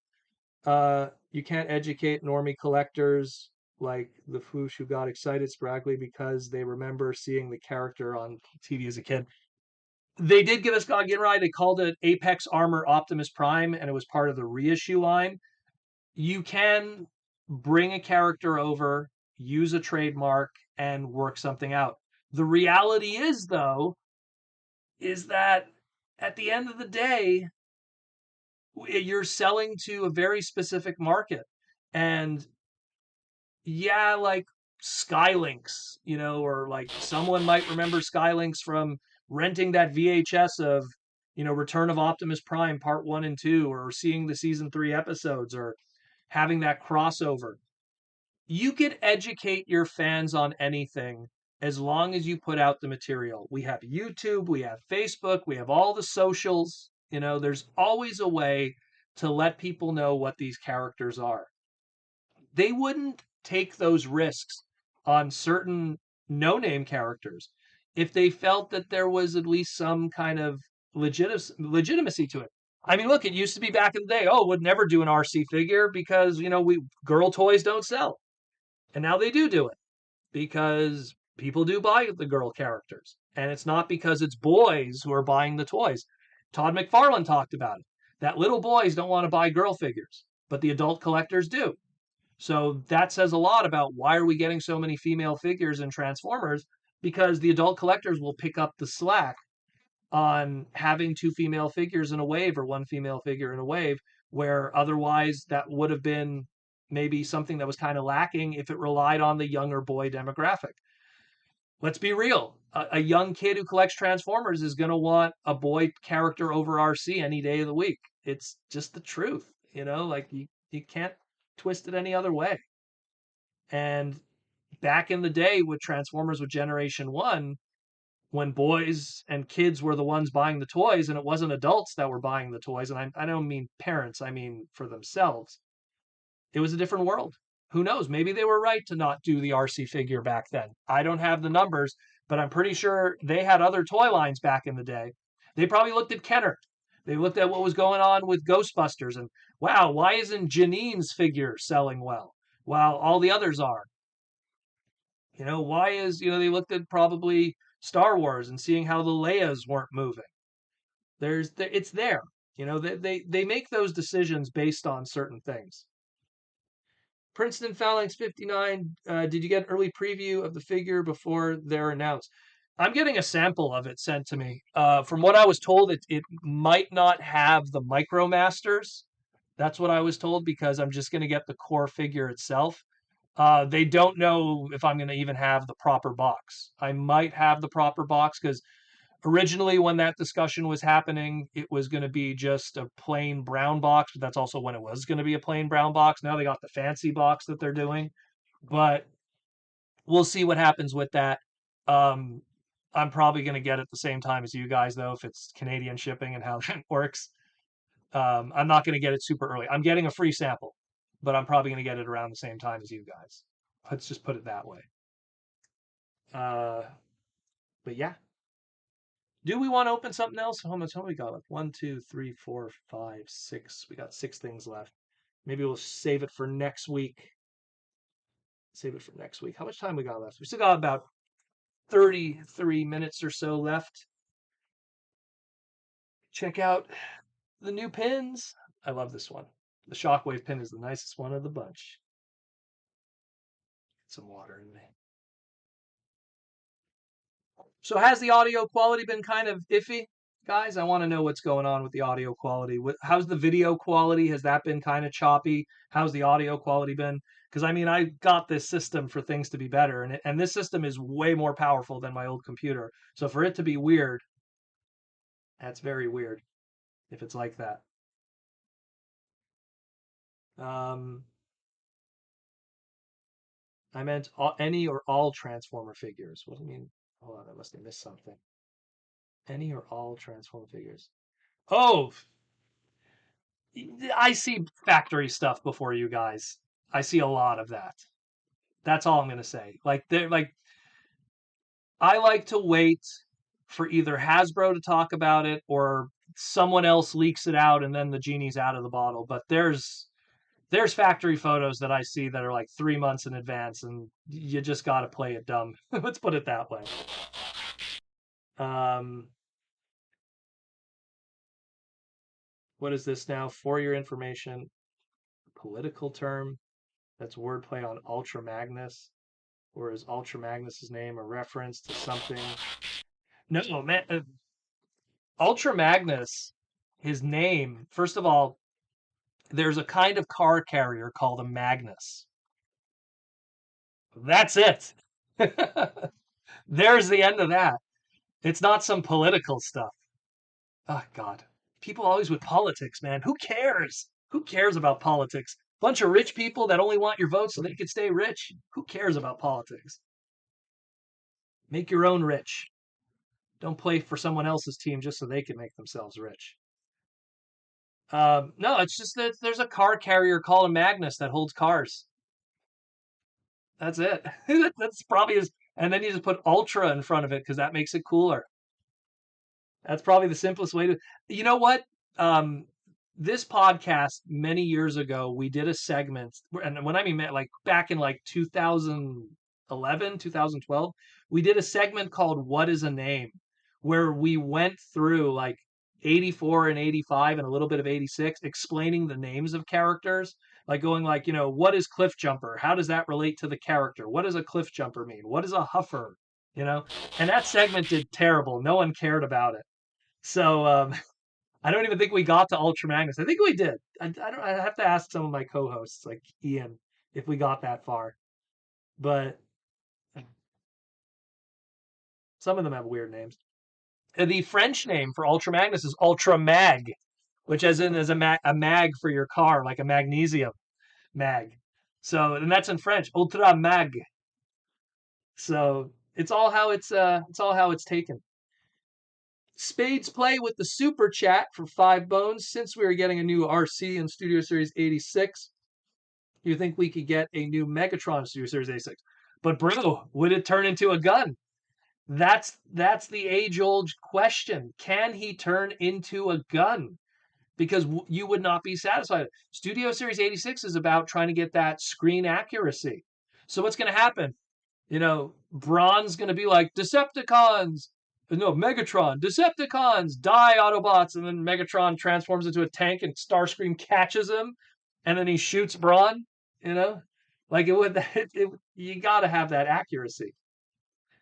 I don't know how they're going to do Megatron. That's going to be such a tough one. If it was the Japanese market, they'd be able to do it. But if it's the Western market, it's going to be a tough one to do. It really will be. It really will be. Victor Wong with the gold super chat. Thank you, Victor, for the gold super chat of 10 bones. Happy early B-Day Proto. Remember the Kmart 2-pack SWAT team? Yes, I do. I'm actually looking at it right now. SWAT Prowl and Checkpoint Rodimus. How about the Rodimus design not being a sports car? Is Checkpoint a bro of Rodimus in your mind? Well, I remember there was a fun publication exclusive not comic tech story written by Jesse Witherich. I forget what it was called, but pretty much what Jesse did was he took all those obscure characters from Energon. So like you had trying to remember some of the like the weirder names that they had because obviously Omega Sentinel was part of that, and then you had like Quick Strike, which was the repaint of Bulkhead. Bulkhead was the green helicopter. Like he took all of those weird repaints and told stories. And Checkpoint was just some dude. He was just some dude. He wasn't like related to Rodimus. According to one of Inferno's bios, I think on their website, Inferno, Energon Inferno, is the brother of Rodimus. According to one bio, I forget where the source was though. I think it was like a Hasbro or Transformers.com bio back in the day in 2003. It's definitely on his wiki. They'll probably document that for sure, but he's Rodimus's brother in one kind of version, I guess, in one kind of micro continuity. Also, he said here, how about Rodimus designs not being a sports car? Well, hot rods are sports cars, Rodimuses are trucks. That's kind of the thing. Um, I mean, give me a Beast Wars hot rod. What does he turn into? I mean, there's been some third party interpretations, but I'd like to see different kinds of hot rod designs. It's just because it's kind of stuck in the name. Hot rod, big engine. It's associated with hot rodded cars with the engines that are displaced outside of the bonnet. In general. But yeah, if you could somehow figure out a cool hot rod that turns into a jet, or a Rodimus that turns into a jet, or a Rodimus that's a target master that turns into a bow and arrow, because that's kind of associated with that character now. It's one of those things. Wizard Sphere X, but what if Transformer politics? Well, that's different. As long as it's civil. I don't need politics in my life. They don't do me any good. They don't do anyone else any good. It just makes people fight for no reason. Downright Superb wants to know, Proto, I was wondering about the term maybe someday in politics is the TFM deliberately making it a reference. It would be neat if TFs were mainstream. Well, you know what the problem is, especially when it becomes a term. Like, give an example, right? There was that whole freedom. I don't even want to say the name because I might get flagged, but the truck freedom thing. Um, I was talking about Transformer uh, G1 Transformer stuff, and I mentioned Convoy, and it was in the name, and it was in the title, and it was in the tags, and YouTube held my video from uploading for 3 hours because of that.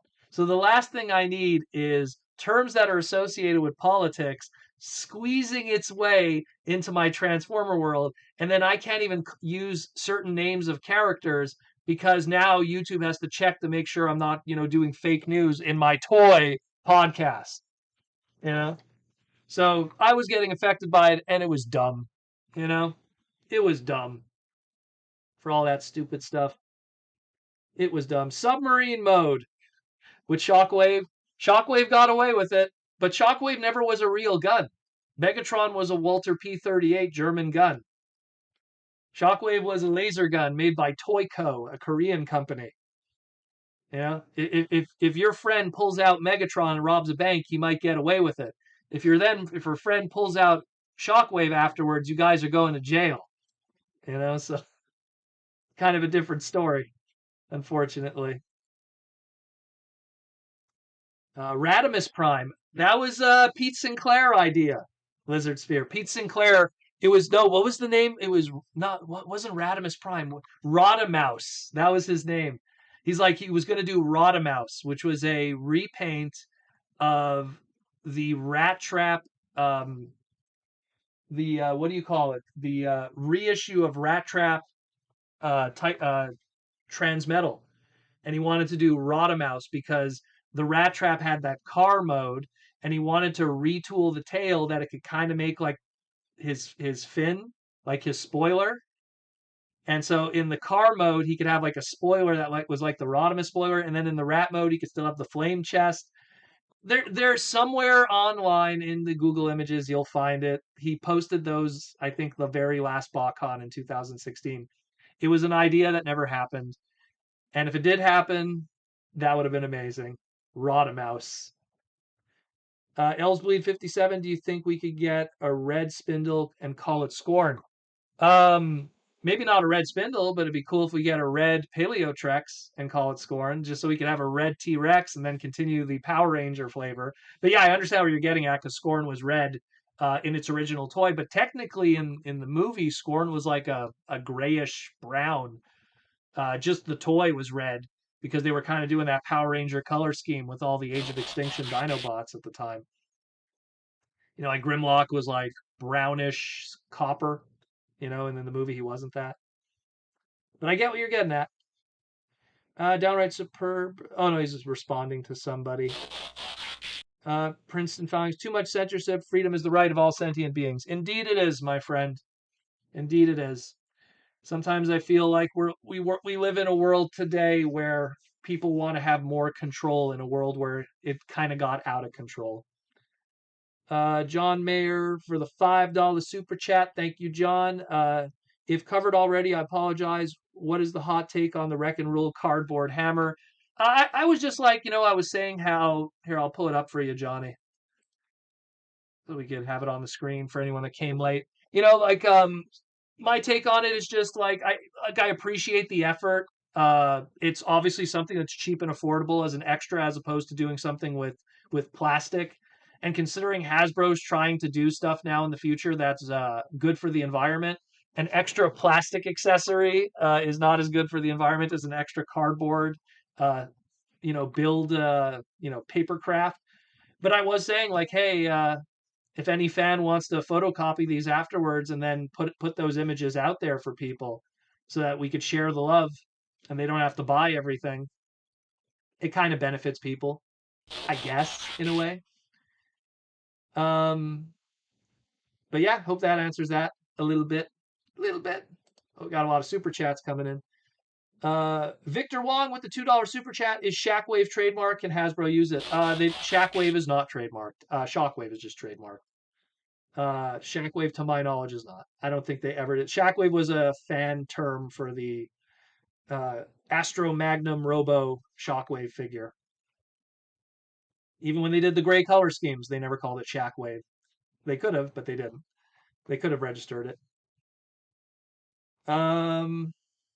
Joseph Ritter wants to know what I've learned today from Proto Man. Use Megatron to rob a bank, not Shockwave. Yeah, or Six Shot. Six Shot probably won't work out either. Who else is good? Actually, no. Even what's his name there? Browning. Browning wouldn't be good because he has those. He's too shiny. He's supposed to be based off of a real gun. I forget which one. Some kind of Magnum, but I'm not a gun enthusiast, so I don't know. I just know anything I know about guns. I know guns because of Transformers. But yeah, don't use Shockwave.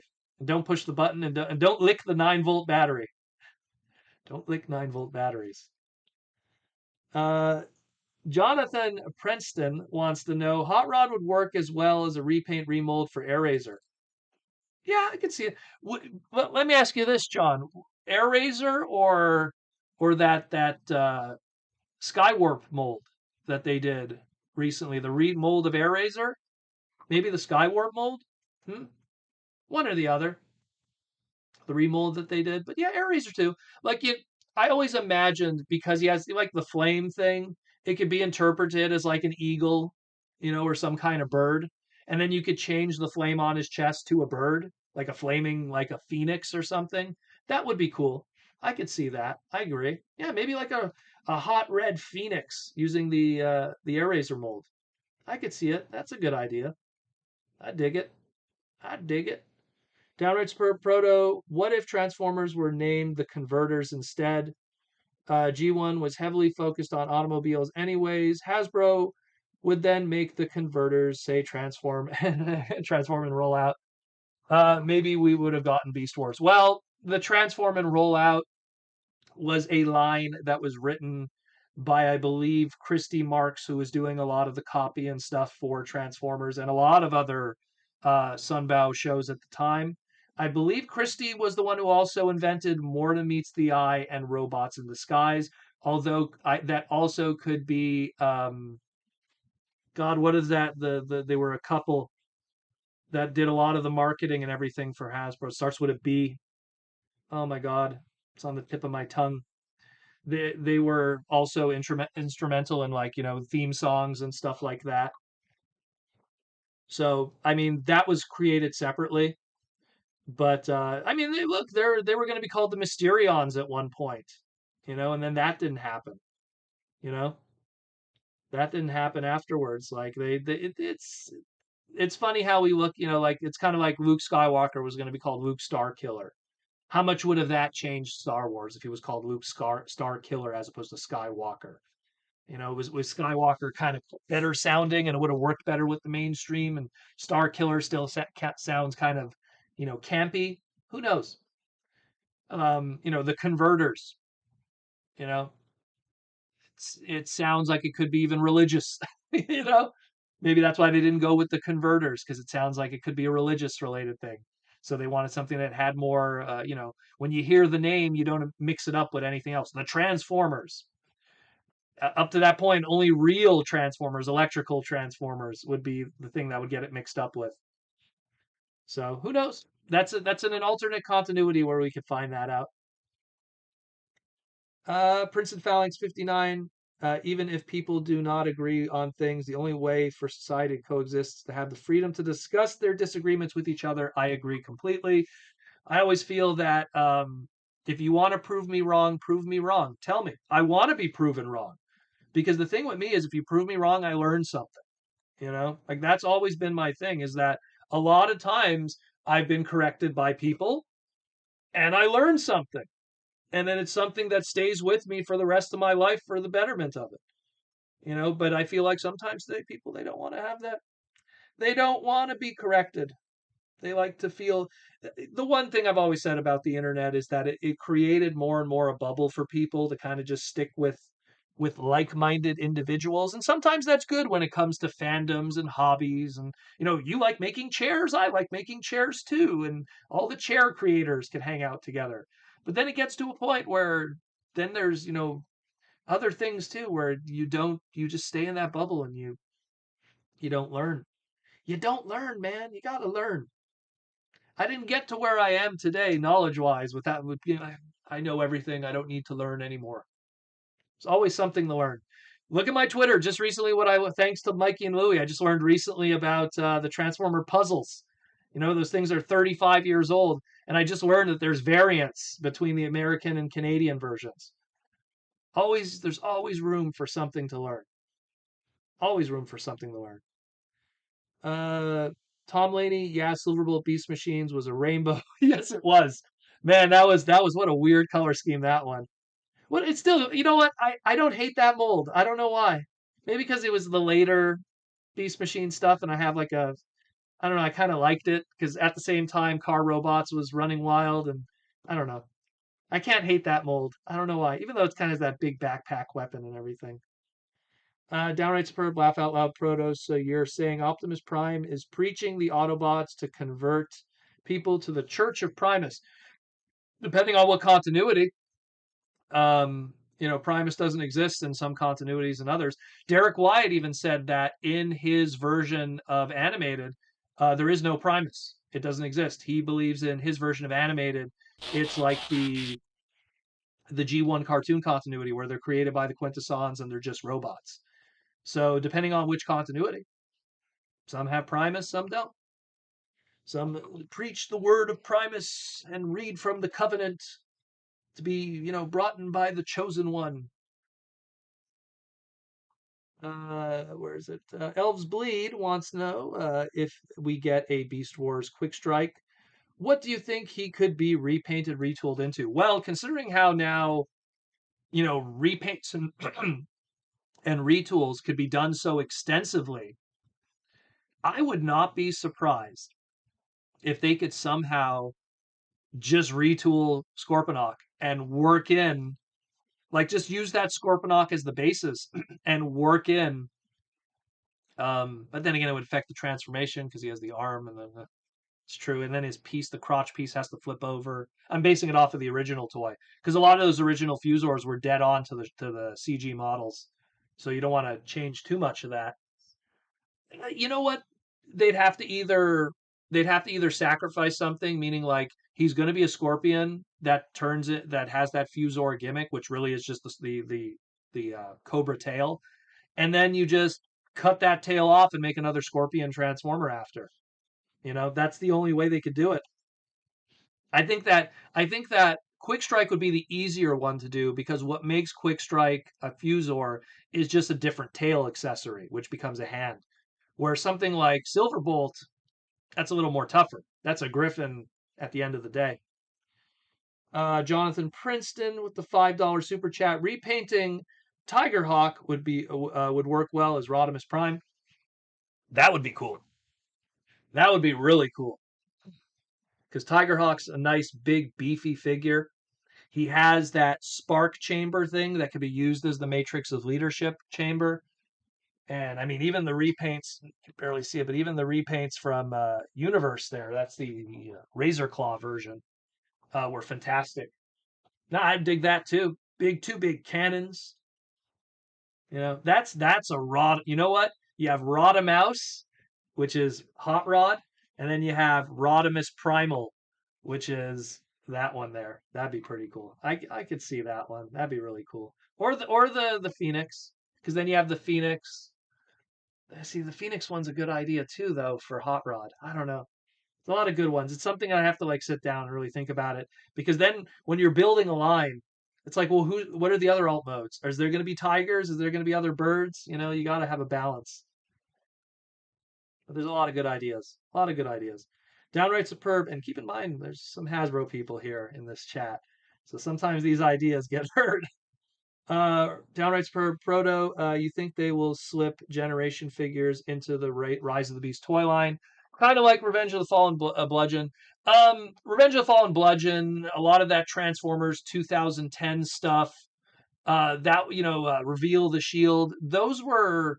Oh my God, Transformers is selling insanely well. 2009, 2010, 2011. Everything was getting mixed in there. So you would have movie toys under the Reveal the Shield line.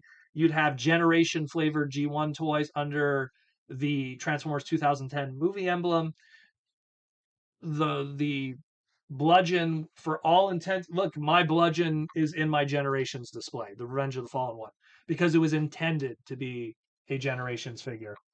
I think that today, though, they have their separations. I mean, the only time we're going to see maybe movie toys cross-pollinating with like, let's say, generation flavored stuff is going to be through the Buzzworthy Bumblebee line, where everything's going to kind of catch all in there. I think they have plenty of movie toys planned out that they're not going to need extra. It's like there was no crossover during the Bumblebee movie line. Like the Bumblebee movie line was its own thing with its own gimmicks, with its own stuff. There was no, oh, hey, we're going to put a Generations core class figure in here or something. Well, at the time, there was no core class, but Legends. Where are we at? Where are we at? Oh my God, we have 4 minutes left? We got 4 minutes left. Guys, we flew today with all the news and everything. Oh, we have another super chat. Let's get into the gold super chat from John Mayer. Again, thank you, John Mayer, for the gold super chat. You are a fan of many points of Transformer series, possibly more than anyone else. If you had to pare down your collection to, let's say, 3 figures from each series and each era, what would you do so? When we're talking G1, do I count the Japanese stuff too? Don't worry, guys, if we go over with the super chats, like we'll stay live past the 2 hours. Okay, so original G1, no Japanese stuff. Obviously, G1 Hot Rod I want to keep. I'll skip Rodimus Prime, but I have to have G1 Hot Rod because he's my boy. G1 Shockwave just because he's so cool. Love that toy. He's practically a masterpiece back in 1985. And let's have a big base. Fortress Maximus would be the obvious answer, but let's go with Triptychon just because he's cool. I don't know. It's hard to. You're putting me on the spot, bro. They're so great. G1 Japan. I don't know. Star Saber. Metal Hawk, who's chilling over there today. I did some photo shoots for a website for Metal Hawk. I don't know. let's go with the other ones because G1's too big. Beast Wars, there's too much good stuff. Oh man, that's a loaded question, John. But it's a gold super chat, so I want to give you as best I can. We'll go to G2. G2, I want to have for sure. We're gonna have Jolt, the laser rod, because I love him. He's such a cool toy. We'll have G2. Who's else is good from G2? We'll have Rapido, just because we got to have Rapido. But that's two cars, and I love too many cars. Oh, God, always with the cars. Um, and Blue Grimlock. You got to have G2 Grimlock. Megatron's good, too. Oh, that's a good Megatron mold. And then there's Laser Rod Optimus Prime. How do you not have Laser Optimus Prime? And then Beast Wars. Oh, my God, there's too many good Beast Wars toys. That one I can't do. I'm just gonna say like three I like off the top of my head. Let's go with Polar Claw. Let's go with K9, and let's go with Transmetal One Cheetor. But there's a millions others. Beast Wars is one of my favorite Transformer series of all time. Beast Machines, that's a tougher one, but it's gonna probably all be Viacons. Mirage the Viacon, probably Strika, and let's go with T-Rex. Why not? And then after that, car robots. Everything's amazing with that. We're gonna be here all night. We'll end it with a Unicron trilogy one. How about that? Or animated. We'll end it with animated. Animated. Let's take Rodimus. Let's take Prowl because that Prowl mold is fantastic. The one that comes with the vanilla Prowl, which comes with the headlight. And let's go with Lockdown because he's massive for a deluxe. Hope that helps. Thank you for the gold super chat, brother. James Hopskin wants to know, since Wreck and Rule Bulkhead comes with a hammer that looks like the one at Prime Breakdown used, do you think we will be getting a Prime Breakdown? We already did. I'm not going to pull it out here now. We had the War Breakdown reissue set. That's kind of what it was intended for. I'm sure at some point we're probably going to get a Prime Breakdown because at some point they're going to have to use that Breakdown trademark and they're not going to want to have to do the combiner character again. Yeah, okay, maybe we'll get a G2 breakdown or something, but I'm sure we'll get a breakdown at some point. But the real intent for that piece is to take that breakdown, go to your Hasbro Pulse website, and pick up that 2-pack breakdown with the Viacon and use it with that. That was like the actual intended purpose. Tom Laney, I think Hasbro needs another contest, like pick a color, gender, alt mode fact. Yeah, I would love to have that again. I would love to have the build a character kind of thing. Hey, look, Windblade was born out of that, and she's still around today, and still we see her in fiction and all kinds of stuff. And there's people walking in costumes of her, so she made an impact. So I'd love to see that again. Princess Falcon 69 wants to know, do you think Hasbro will create a new continuity or will it be a continuity rehash of the old one? Well, Earth Spark coming up is a new continuity. So, yes, we will get new continuities. JR Mina, Proto, what's for dinner? Went to go see my parents today. Well, went to their place, but they weren't there. They're at their country house. And so I passed by one of my old Chinese restaurants and I picked up Chinese food and I have Chinese leftovers. I'm having Chinese food. Beef with broccoli, fried noodles, rice, and orange beef. My go-to, one of my favorite things to eat. One of my favorite things to eat. And I think we are done, guys. I think we are done tonight. We're not opening any more presents tonight. We're going to save that for next week because we still have more presents to go. We have 1, 2, 3, 4, 5. We have 5 presents left. And we still have 3 weeks left. So unless Jason's package comes in, if Jason's package comes in, then we could, if Jason's listening, we could maybe continue the fun. Yeah, there you go, Cam Shing. Annie knows what's up. Anyways, guys, thank you all for coming. It was another fantastic live stream. We topped out at 190 people today. It was another great one. I hope you guys learned something. I hope the quality was half decent. I'm going to go back and take a look at it and try to tune things and fix stuff up. This is the new system. I really want it to be good so you guys could, we could have like, I want to be able to do the TFCon charity auction and stream it for you guys. I want to be able to go to conventions and have stuff streaming for you guys. I want to go in the game room, the video game room, and stream stuff with you guys. So I need to get this thing working. I need to get this thing working properly. I had to buy a Bluetooth mouse, just to get to use the laptop properly, as opposed to just touching the little touchpad and everything. Thanks everyone for coming. Thanks for all the love and support. Thanks for all the super chats, everything. If you want to help support the podcast more, again, patreon.com/protoman. Check the pinned comment or description below. The Patreon's actually not going to be there right now, but in all the other videos, the Patreon link is there. Come join the Patreon and help support the podcast. Let us know we're doing a half decent job entertaining you, educating you in the Transformer world. Thanks everyone who came. Thanks for all my YouTube members too, all the people in green supporting us and keeping us through. You're the guys who helped paid for these rigs and stuff, so it's thanks to you guys that we keep the lights on and doing this. I'll see everyone on Monday. Thank you all. Ba weep grana, weep nini bong, and roll out. Take care.